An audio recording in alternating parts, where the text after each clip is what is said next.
Colours मराठीचे head Kedar Shinde यांनी सूरजबद्दल खूप मोठी गोष्ट केली आहे। सूरजचं कास्टिंग कसं झालं आणि इथून पुढे सूरजबाबत ते काय करणार आहेत याबाबत त्यांनी स्टेटमेंट दिले। नक्की काय बोललेत ते जाणून घेऊया या व्हिडिओमध्ये। नमस्कार मित्रांनो, माझं नाव तुषार आणि 7 स्टार मराठीमध्ये तुम्हा सगळ्यांचं पुन्हा एकदा स्वागत आहे। तर केदार सरांनी एका वाहिनीला इंटरव्ह्यू दिलेला आहे। त्या इंटरव्ह्यूमध्ये त्यांना हा प्रश्न विचारण्यात आला की सूरज चव्हाणला खूप जास्त महाराष्ट्रातून सपोर्ट मिळतोय, याबद्दल तुमचं म्हणणं काय आहे? यावर केदार शिंदे सरांनी आपल्या भावना व्यक्त केलेल्या आहेत।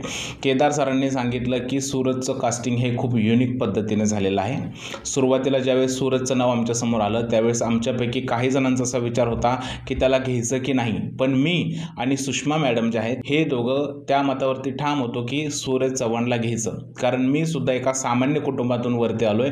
तसंच सूरज जर का एखाद्या सामान्य कुटुंबातून एवढ्या लेवलला जाणार असेल तर त्याला जे आहे ते आम्ही सपोर्ट नक्कीच करणार। त्याचबरोबर त्यांनी हेही सांगितलंय की सूरजचा सपोर्ट बघता आणि सूरज जिथून आला हे बघता पुढे येणाऱ्या काळात पण मी स्वतः सूरजच्या पाठी 100% उभा राहणार आहे आणि कलर्स वाहिनी सुद्धा सूरजच्या पाठी उभा राहणार आहे।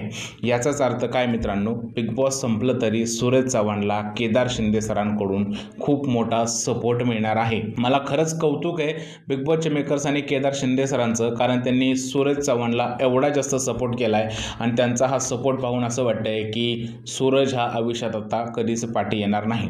तुमचं काय म्हणणं आहे केदार शिंदे सरांच्या या स्टेटमेंट बाबत प्लीज मला कमेंटमध्ये सांगा।